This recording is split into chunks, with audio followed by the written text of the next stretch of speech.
Good morning and welcome to our first ever episode of Morning Tea. How are you today, Tane? I'm feeling great, Emma. I'm feeling really good. I'm feeling really positive about this new show we've got set up. It's a show specifically made for students at breakfast time, obviously. Our sponsor, Twinings, has made it great for us to be here, you know. Sipping on a lovely cucumber and licorice tea for me personally this morning. What are you drinking? I'm drinking just a simple Lady Grey. Delicious. Thank you, Twinings. Thank you very much, Twinings. No product promotion really, but it helps. What have we got coming up on the show this morning? Oh, well, first of all, we're going to talk about current events on campus, and then we're going to switch over to you for a little bit of political banter with Failio Dwyer. He's going to come in and tell us a little bit about the upcoming election and how important it is that you understand the issues before November the 8th. Then what have we got coming up after that? We've got a mystery guest on. We were going to have VJ Devadas, but it seems that he's been arrested for some kind of terrorist event. So we're not too sure about that. But yeah, and it's then always unfortunate, really, isn't it? It is. We've also, before that though, we actually have Oren Graham coming in to our product analyst to tell us a little bit about how you can look your best for summer. But we're also going to be looking, finally, I think, at Stephen Hogg, also known as Tig's film review. So that's something you definitely don't want to miss. He's going to be coming in, and I'm not actually sure of the movie, but it definitely will be good. So what's been happening in the news? Well, our student magazine critic, speaking of news, has just won the Fairfax Media Award. So it's that lovely magazine. This is the third time in 4 years that they've won Best Student Publication. So what do you think about that, Tane? I think that's pretty good. To be honest, Otago University. I'm proud that it's a Otago University magazine, but I think that the magazine has a long way to go.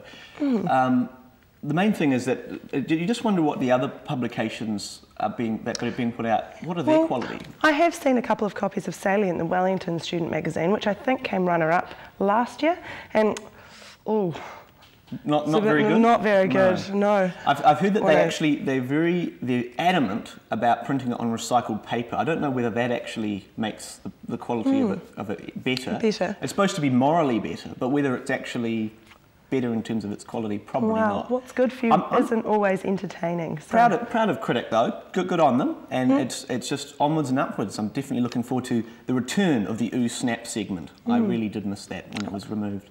Yes, so what else has been happening in the news? Well, our 2009 OUSA president, Joe Moore, has actually just been disqualified due to a complaint by Edwin Darlow.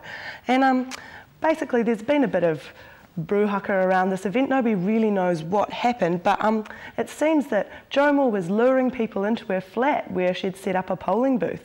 And oh dear, wow. Free beer and sausages is always an incentive for students. There we have just another example of politics. But more importantly, other than the student politics now, we're going to move over to the upcoming election, which, as we all know, is going to be a majorly important aspect very important. Of our lives in the next 3 years at least. So we're going to just check that out.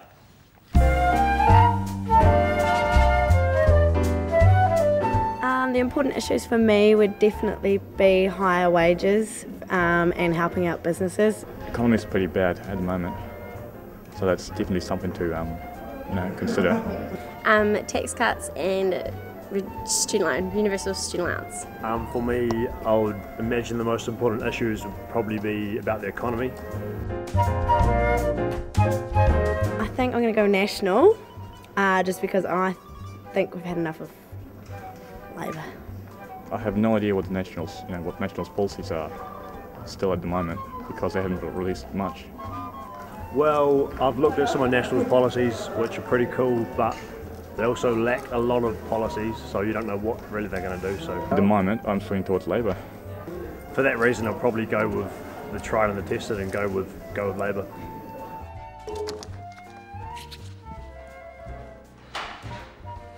Welcome back to the show.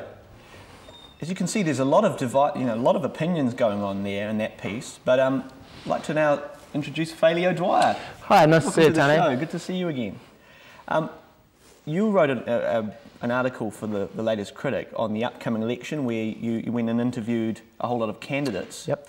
What did you find was the defining issue across most of the candidates, especially for this election? What do you think will be the main issue? Well, I think for a lot of people, the economy is obviously going to be something that they're concerned about, particularly at a time like now, where there's obviously the economy is going in a bit of a downward spiral. People are concerned about whether they're going to be able to meet the costs of living with things like petrol, power, food prices all going up.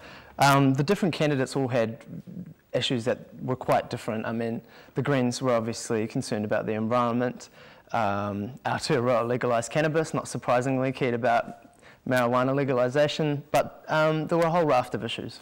So what do you think that let's say the student who's maybe 18, 19, who's just come from home, who's just had their first opportunity to vote in an election, let's say, what do you think will be appealing to them from these candidates that you picked up from your interviews? I don't want to stereotype here, but I do think to a general degree that there is a little bit of apathy amongst the 18 to 19-year-old age bracket. But I mean, again, there are going to be a whole range of different things that interest them. I mean, the economy, tax cuts, things like that, of course, come into line, but also the law and order. I mean, there's many different issues.